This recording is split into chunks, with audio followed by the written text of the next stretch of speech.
All right, hello everyone. Is everybody back? Okay. I'd like to thank everyone here from the Karachi chapter of the Institute of Architects Pakistan for inviting me to speak here today with such distinguished speakers from all over the planet Earth. The theme of our conference here is emerging architecture, and looking at this, I thought about it. And I put myself in perspective with this theme. Oh, this one. It's okay? Okay, so I should speak louder. So today, I would like to talk to you about continuity in a chain of changes. I'd like to talk to you about evolution of an architect in practice, research, and in architecture, I call it RE times 6, because I guess, I don't know, amongst the guest speakers today, I may be the oldest, and if I'm emerging at this time, at my age, I don't know where I'm going to go, so I want to say I'm re-emerging. So put that in your mind, okay? I'm re-emerging. So this re is the theme. Relocation was part of my saga in life. Redirection is also something that I've done throughout my career. And return, you will see in my life path. What is this? Realization, as I'm always realizing the mistakes I make, and revitalization for something that I've been involved in the last 7 years. And again, re-emerge, hopefully, again and again. Well, this is my life path. I started out, I was born in Japan, in Tokyo, moved to Detroit, moved back to Tokyo, went to San Francisco, lived in Boston, lived in Los Angeles, moved to New York, and back to Tokyo in 1997. But more than that, I'm back to Asia, and that's what's important for me. So I will talk about education. This is when I was flying in an airplane in an amusement park. This was forecast to my journey of life. Already I was being exposed to modern technology. I wanted to be a train conductor in my childhood, then an airline pilot. Then even in high school, I was dreaming to become an astronaut. But unfortunately, my grades in mathematics deteriorated. In addition, my eyesight was not 20/20. So I was recommended to enter architecture school. In 1959, at the age of 8, our family moved to the United States. Where I landed was a city called Detroit, where they made cars. I saw for the first time an international border. You know, Japan is surrounded by ocean, a body of water, so we don't really have an international borders to cross to get to another country.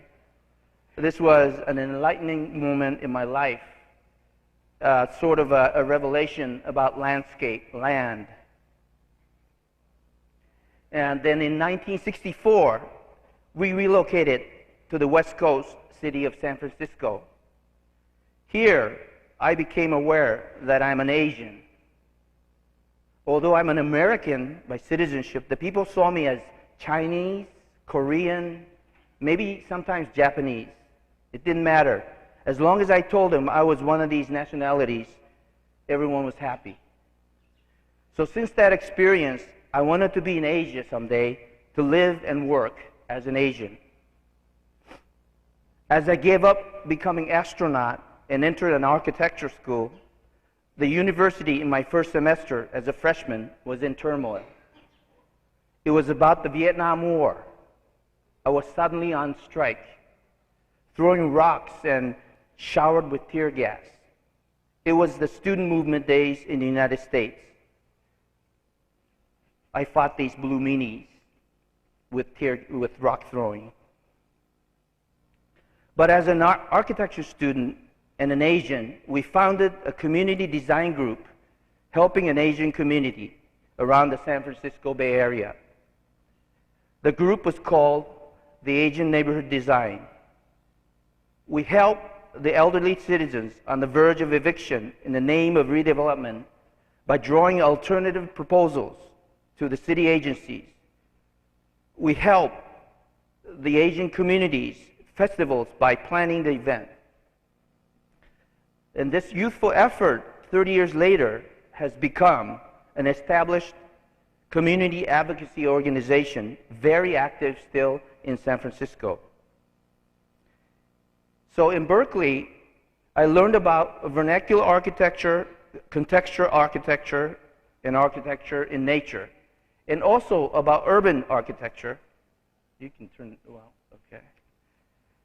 This is a photo of a Hyatt Regency Hotel designed by John Portman. It was sort of an innovative, big atrium urban space. And, oh, lots of arrangements, thank you. Okay. At the same time, nature and architecture, Charles Moore and his Sea Ranch was very close to where I was living. And so I learned about non-pretentious architecture. Then I went to the East Coast. Well, I wanted to pursue design after my community work. So I went to Boston in an institution which taught the international style and the modernism. So I studied here, you may know, a big factory. My teachers were Corbusian, and I keep on getting these messages and I don't know what to do.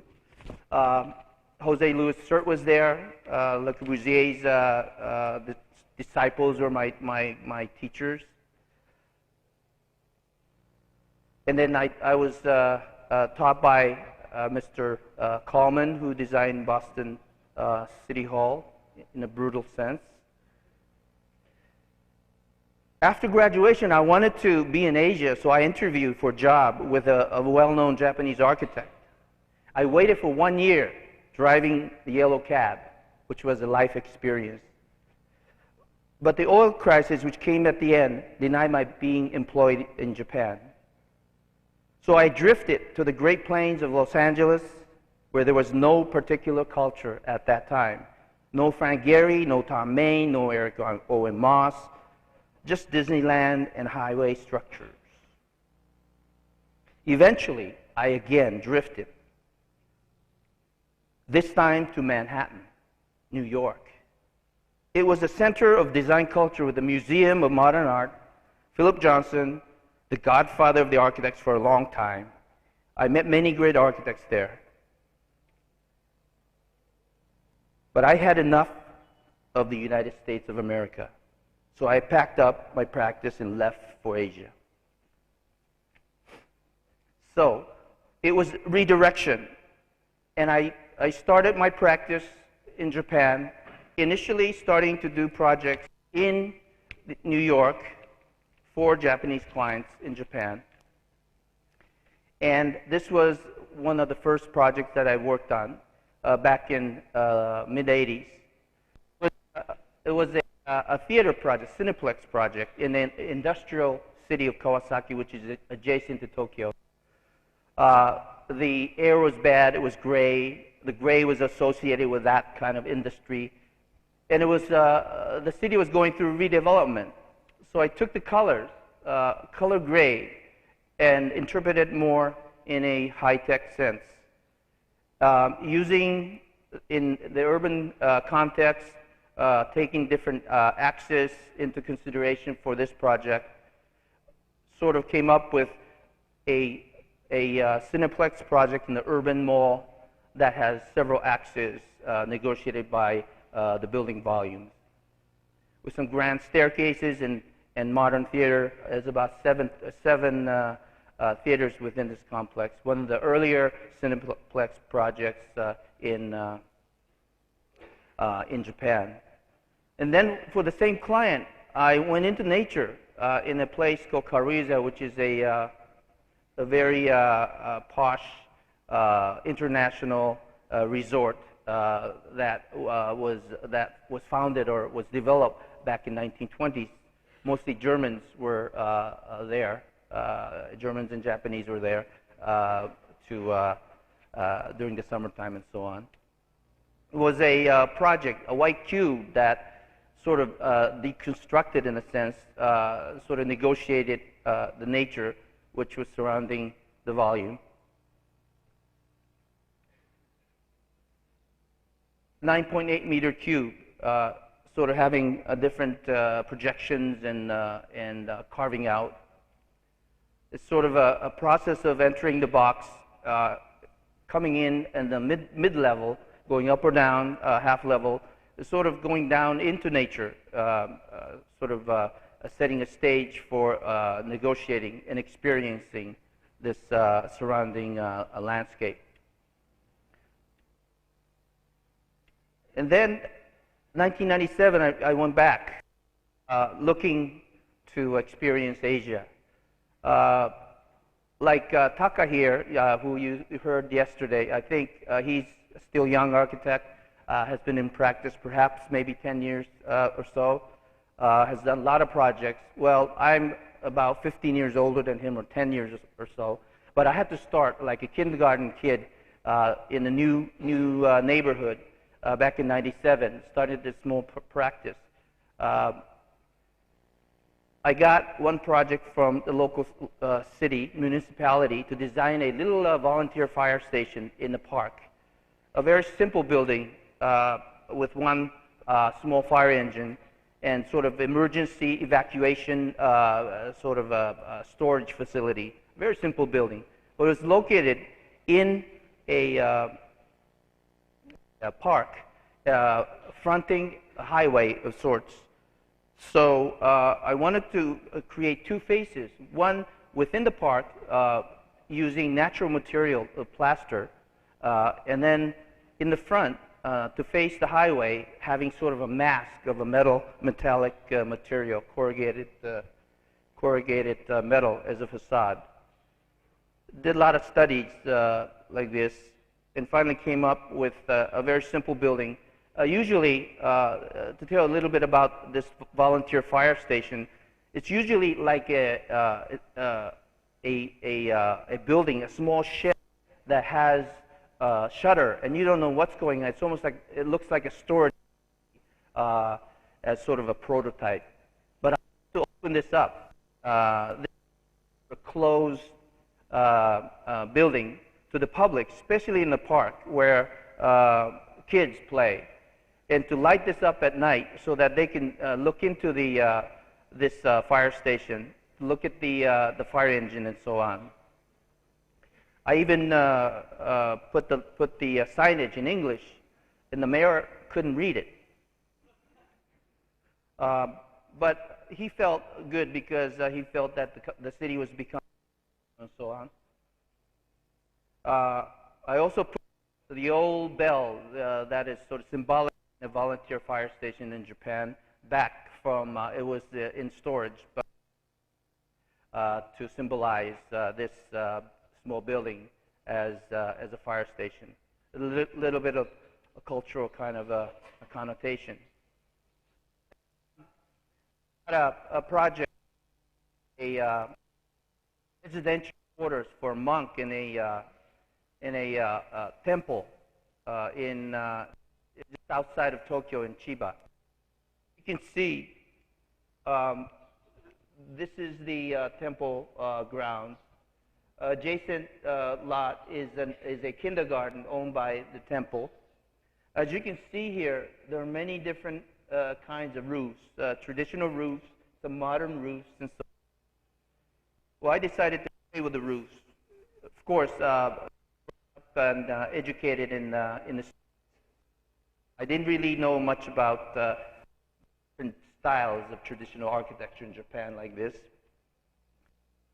So, this is the site is here. Actually, the former yard of this priest's quarters. It's an addition where kids grown up is going to live.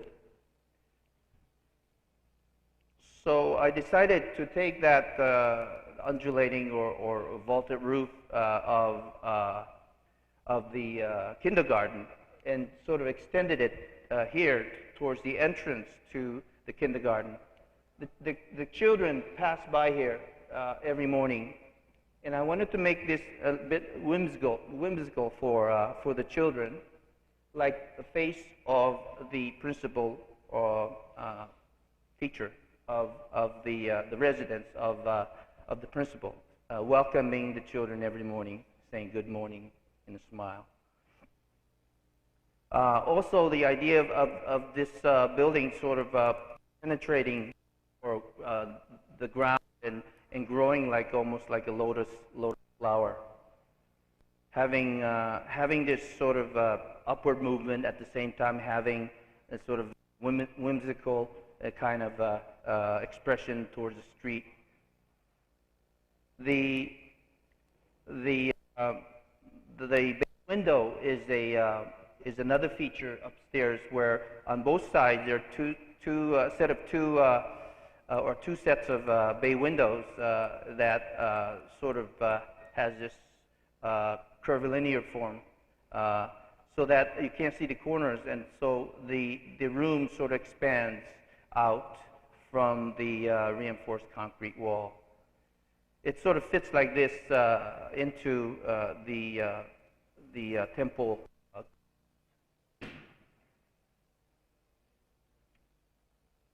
And it thrusts upwards to a small skylight at the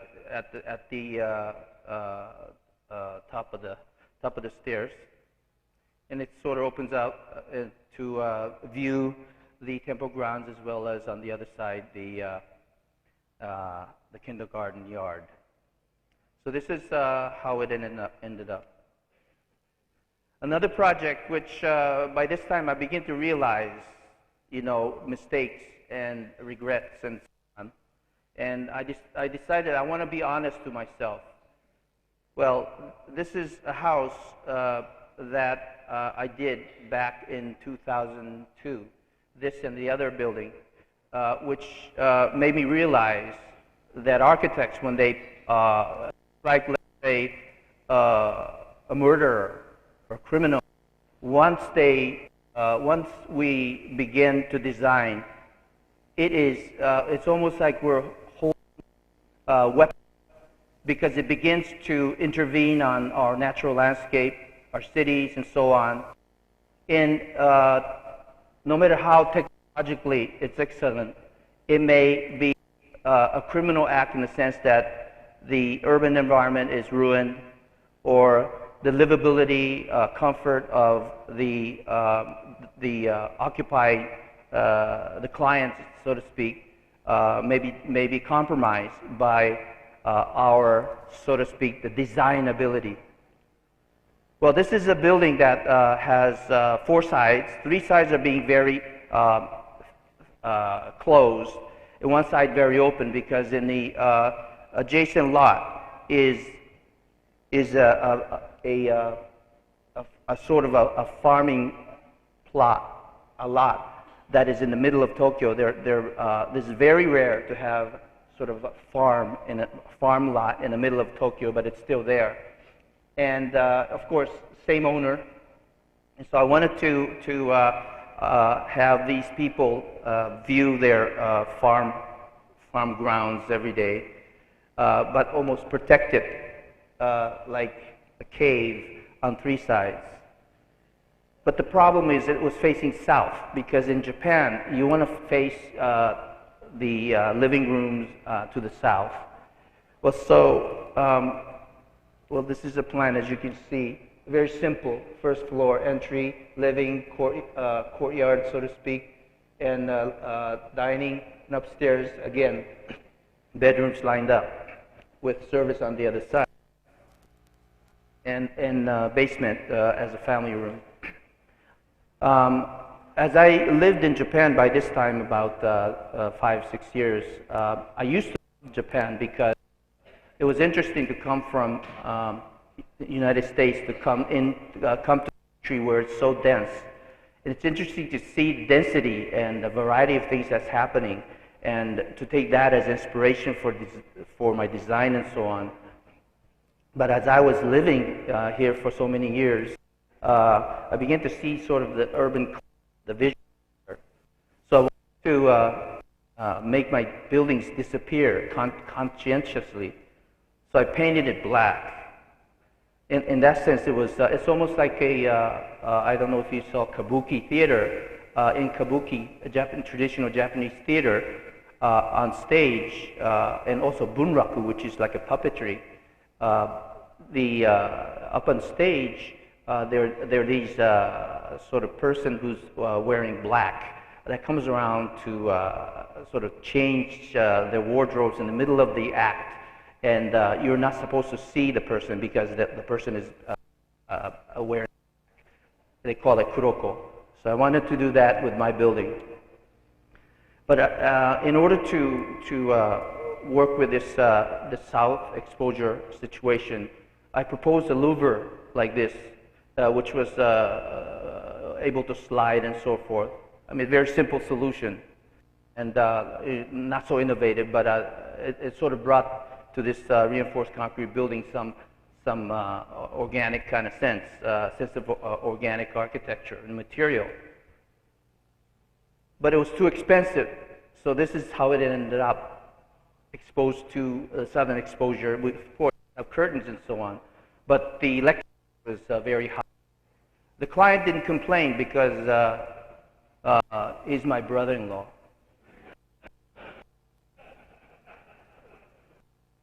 So I decided I didn't want to build anymore. I didn't want to design anymore. So in one of these kind of symposiums with fellow architects, I declared myself not an architect. I decided to quit designing. This was 2002. But it was interesting because this I took modern sort of a Dutch modernist or the steel kind of ideas in terms of colors and so on. Interior very simple. Movable furniture orientation to the building orientation to the farm lot.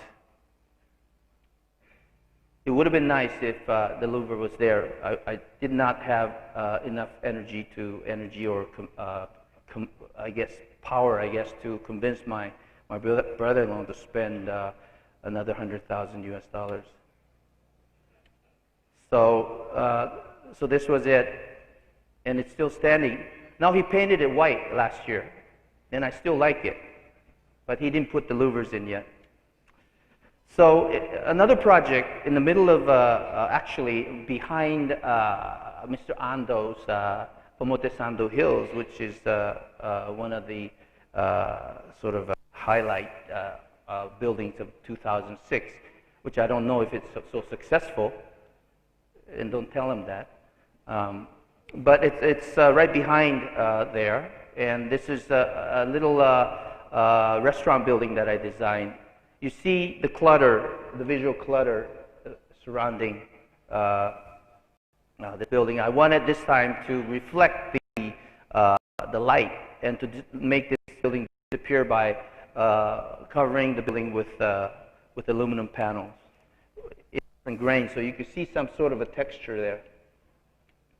And making the interior space, because there's no view, all the floor and the two walls with organic material. And upstairs, of course, no views. Bird turds, so to speak, are on the roof of the next door. We wanted to make this atrium space with light, full of light, but no view. Sort of in the sense of Japanese paper screen. And then, so I realized about this time, I wanted to not to design, so to speak, in the urban environment. I'm beginning to become aware of my mission in Japan or in Asia. I want to get closer and closer to what is contextual in Asia, Asian sense. So I enter several competitions. One, actually, you can't win competitions all the time, and I've really never won any. Maybe I'm not intense enough. But this was one that I entered in northern extreme weather climate. I think it was judged by Jean Nouvel and Tadao Ando. I wanted to bring to this region color, because in Japan you have nice grays and reinforced concrete, but it's not like in the tropics or in the Mediterranean. It's not very colorful. The color is not used very intelligently or sensitively. Come to think about it, this looks like Taka's family. So you can see that Taka's wife is bigger than Taka here, and this is great. I dedicate this to Taka. The extreme weather. So I created this jungle gym of natural environment, sort of open space, cavities, and have units within the glass box, so that you have a sort of a nature source months out of a year.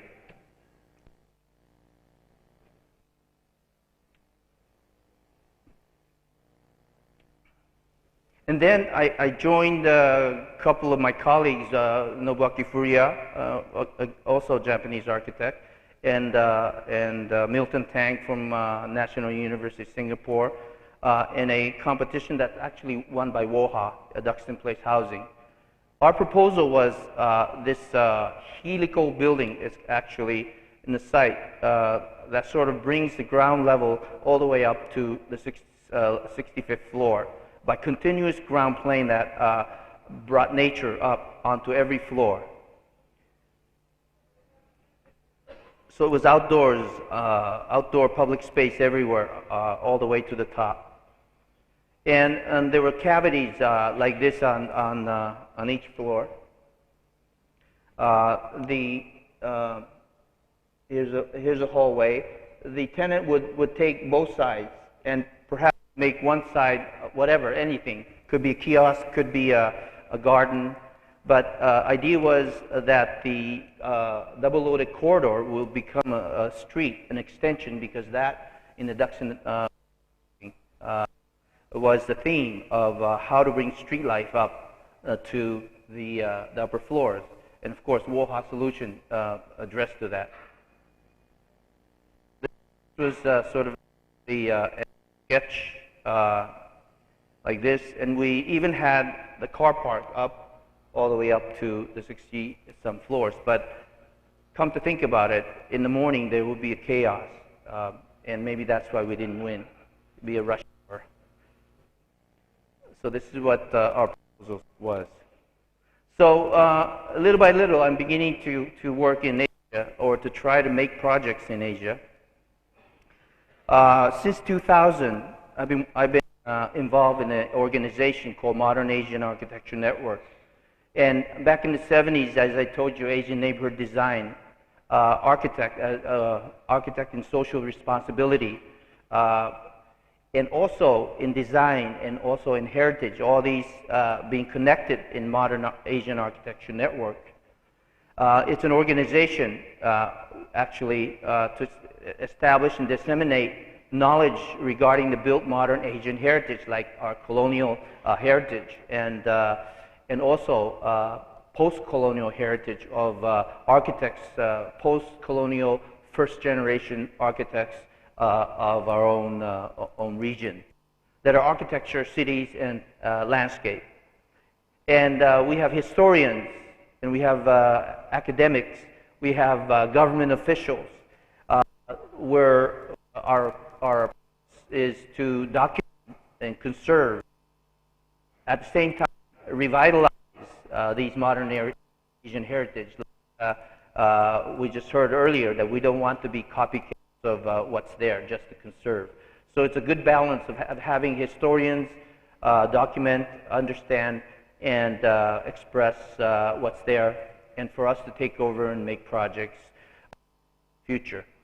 Also to educate public and the next generation of researchers, architects, planners, historians in modern heritage.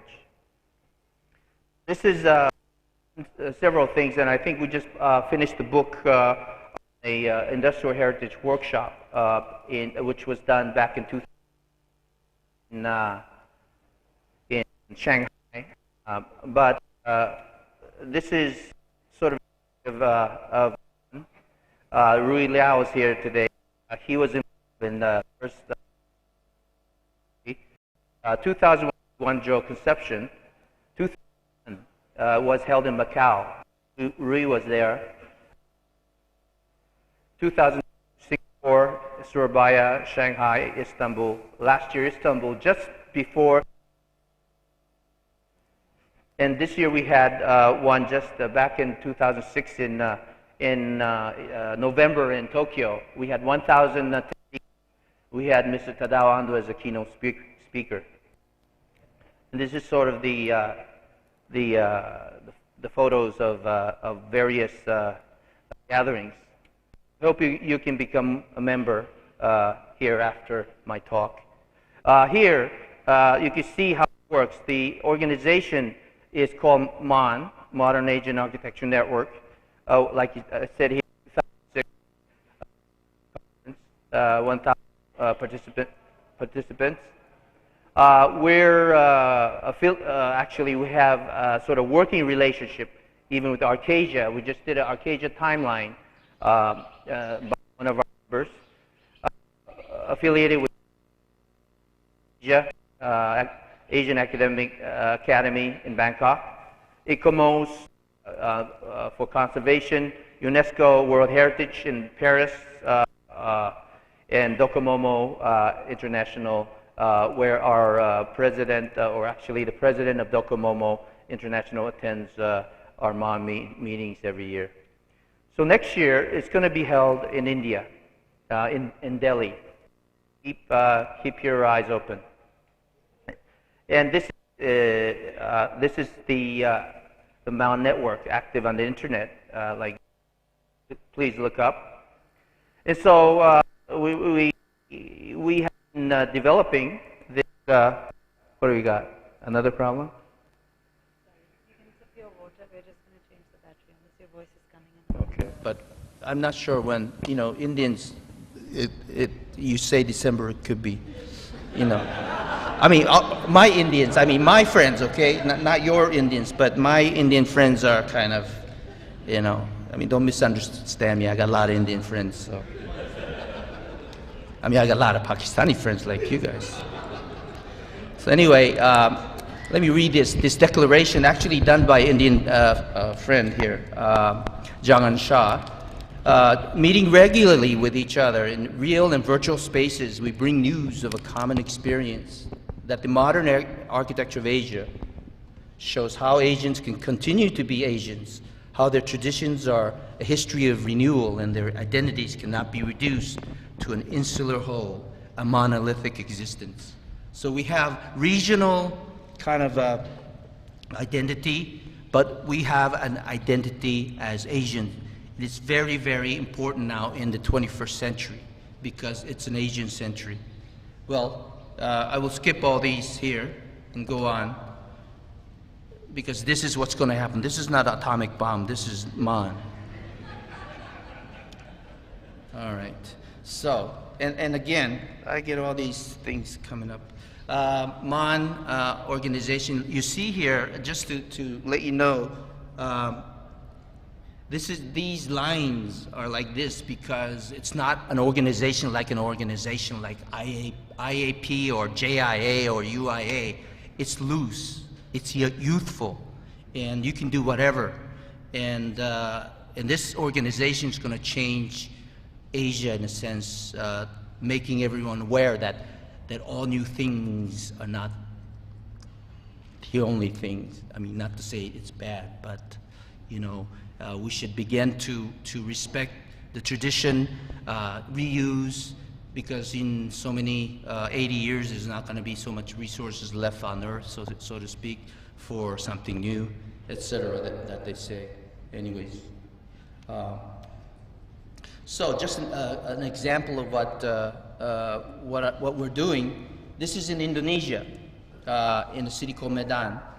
What we are doing since 2002 is to look at the city center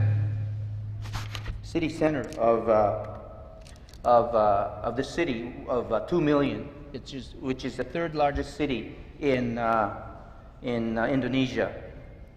These are my key words that I created: 21st century Asia, green and its conversion, the city Medan that not many people pay attention to. They don't go there because although they're rich in cultural heritage, it's not being capitalized. So we want to come in and propose an urban design with the community. So we went in 2002. As you know, I teach at a university, and I practice, but I want to take my resources, my students, to get involved in this workshop. Oops, now it's a catastrophe. Okay. I'm working with a historian, Dr. Shin Muramatsu of Tokyo University, who's founded MAN, along with others from all of Asia. Well, this is a workshop done in winter 2002. Medan is a historic city originally founded by Sultan Iskandar Muda in 1612. Later, Dutch colonial city, refounded in 1865. And this was the image in the 20s and 30s. As you can see, it's really a nice colonial city with heritage buildings still there, but not being capitalized. This is one of the hotel owners, Thomas Kramer. This is Chong Ah-fi. He's a very, very powerful Chinese businessman who actually, under the Dutch rule, controlled the business community and became really, really wealthy, but also a benefactor for the city. His uncle really controlled Malaysia from Penang. These are some of the buildings. This is the Balai Kota, the town hall, on the left, designed or built in the early 1900s. And this Chong Ah-fi, the Chinese businessman, donated this clock tower for the town hall at the time of construction. Some of the buildings like this, 1918 building, Avros building, right near in the center district called Kesawan Square.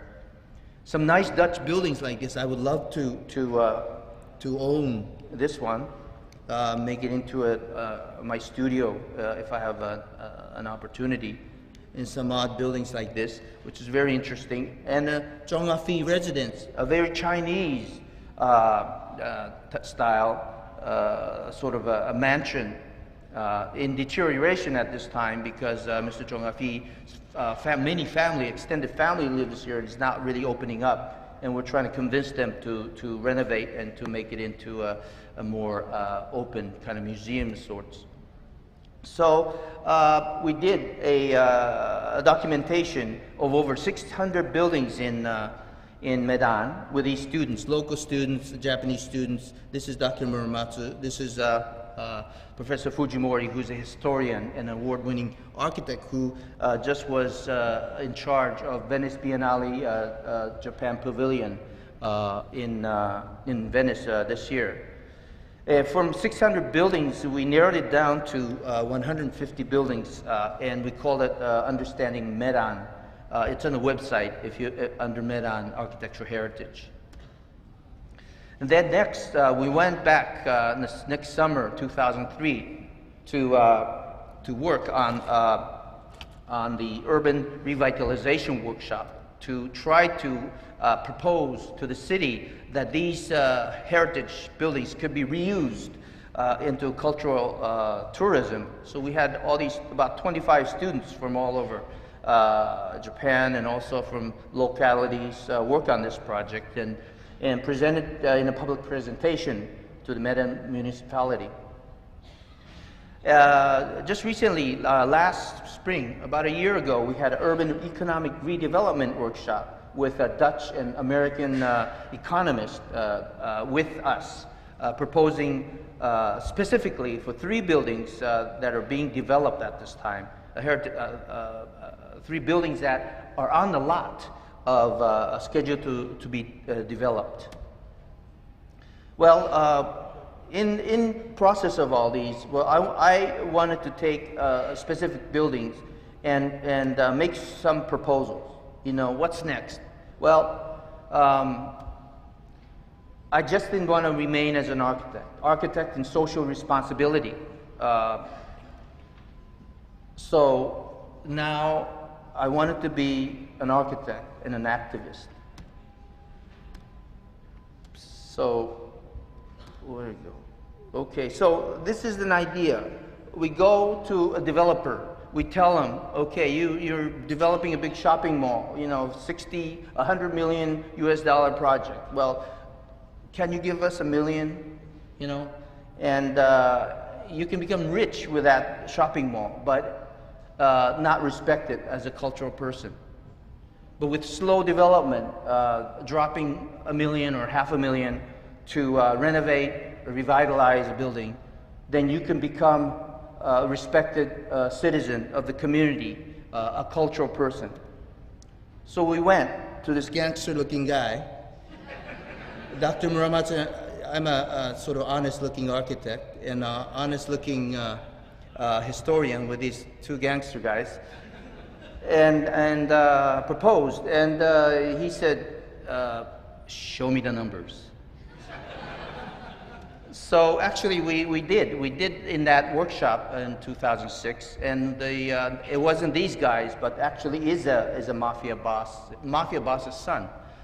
He was very interested. So our counterpart there is working with them to realize renovating a tobacco plantation office, which is a historic building. But in the meantime, 2 buildings that I quickly, and that's where you are in green, and we are in green, and blue is Taka, and red is us. Red is Medan. Okay, you like that, Taka? Okay, so this is Medan, and you know this is where the tsunami was. In the city center, where there are all these shopping malls in the last 5 years. Terrible, terrible, terrible. I didn't tell them that. I said, you know, nice buildings, but give us $500,000. And so what was happening was all these shopping malls were being developed around the center, which is very historic with town halls and whatnot. So I took 2 buildings, one right by the river, the old Delhi River, which is very important in founding of this city. On the other side of the river is an old historic military headquarters of sorts, and then the central business district. Well, this is sort of a shop house area that is sort of kind of dirty, and printers sort of shops are there. And here is an esplanade and a colonial town hall and so on. So this was really a gap that if this was brought up to date, and then the central business district can connect with this cultural quarters. So we propose various heritage walks, but more than that, I took 2 buildings and propose. In fact, this is one of them, built in 1920s, sort of Dutch modern style, colonial style. This is a river, and this is the central business district starts on the other side of. There's a bank building. So I wanted.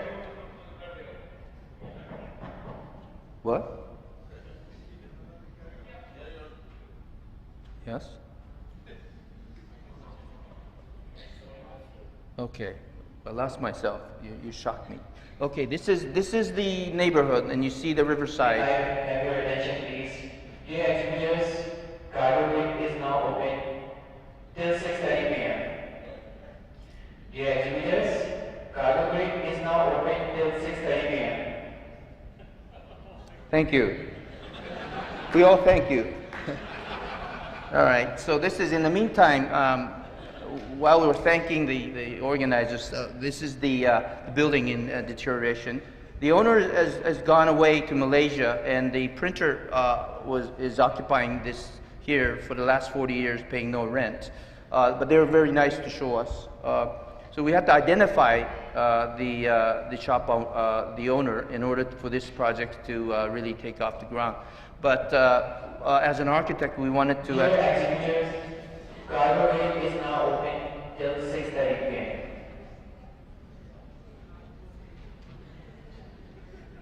Is it okay now? All right. So this is the central business, not the nice area. You cross the river, the bridge to the Riverside building. If we can make this building a nice kind of posh restaurant building sort. This is a very low-cost development that can start the redevelopment process here. Because I don't know if any of you are, Trikai is Chinese, but the Chinese businessmen, if one is successful, if somebody starts a Chinese restaurant, it's successful. Everyone's starting a Chinese restaurant. This is all over the world, it's the way it is. A business mind. So if one is successful, then everyone's going to buy the property and it's going to take off. And this is my theory. So it has potential as a building. So we proposed a restaurant with a river walk, like this one. This is a successful building in Jakarta. It's a restaurant called Batavia, an old heritage building. So I take this as a model, and to locate it right by the river is very dirty, but I propose to the government to clean up a certain sort of distance between this area. And so this is the building, and it could, in a collage sense, could become something like this. And the next project is this one. This is the town hall down below, and you see a nice building here, along sort of. It was an old department store, the first department store in Medan, built in 1919. Nice details. But now it's occupied by two Indonesian mafia clans. And so we go talk to them. They're practicing karate and things. A nice stained glass ceiling like this. It's beautiful, and a double roof. It has potential. So we have to make projects like this as a socially responsible architect. Bring it to the developers. And this is it. So we kind of did the measurements of the building. We proposed to clean up like this and convert this into a rental hall like this. Very simple, not really ruining the existing, but just making a minimum renovation. That way it's preserved, it's commercially successful, and maybe the developers will invest a small amount of money. So this is what we're doing. We're still doing. We did this one for the 2006 workshop. Brought it to a couple of developers. Still working on it. Well, let's see. As I was getting closer to Asia and working on these projects, I began to get urged to do architecture again, having more confidence. So I was entering design competitions, but now, along with teaching, and research and advocacy planning and design, and like this, the international relation, I'm really in search of cultural expressions in architecture, which some of the speakers talked about today. Really, contextual architecture, like Madura will speak about, I think. In order to understand this, I think you must travel. I think if you have students here, you must travel and see other countries, cultures, and contexts like I have. I've lived two cultures. Then you can put yourself in perspective with respect to what you are and about to create in your architecture. And I'm fortunate I've been taken by my parents to a country where people from many backgrounds live together. It opened up my eyes to see cultures which are not my own. By living in such an environment, one's own culture evolves beyond one's own. I consider myself Asian above any of my heritages. With the spirit, I began to explore my designs in various cultural contexts. And this is a museum for prehistory in Korea. Actually, searching for a common thread in a myriad of unique cultures. So I'm more confident that I would not offend if I was to practice in another country in Asia with ridiculous designs that sometimes come up. Europeans come to China to do ridiculous designs. And I consider it post-colonial in a sense, and I really highly protest it. And so, and this is sort of the beginning, not that I've achieved anything because I didn't win this competition, an idea about a traditional wardrobe of Korea being sort of the inspiration for design in a site, very natural site, sort of bordered or surrounded by two hills like this. And so I sort of intervene with this structure that is sort of in a sense takes the form from the chogori, the traditional Korean wardrobe. The circulation moves down into the archaeological dig between the hills here, then rise up to the top of the hill to trace back the progression of the exhibition.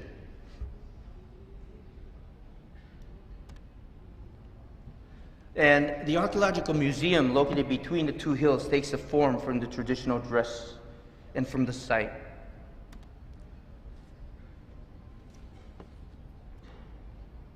Like this. This is a section, very sort of quiet kind of a building, but everything happens underground. But the building itself has the form that is a very strong and in a way contrasted with the landscape. But this is something of an experiment for me because I've never done buildings like this, especially some of the works that the younger architects today have shown. But I'm having more confidence now that I understand the backgrounds for having this kind of cultural connotation, that I can begin to experiment with these kind of forms in my architecture. Because before I used to not understand what was going on. This is a work I made titled Horizon. Like this model, we live in a seemingly finite realm. But the suggestion, if you realize the possibilities, expands possibilities to infinity. And I don't want to limit my physical experience to a finite realm, meaning that I don't want to just stay in my own country or stay and just design. Maybe that was why I wanted to conduct a train or fly an airplane and travel to space. I want to explore the possibility of becoming a global architect, a human architect. Then perhaps I and my architecture will truly emerge. Thank you very much.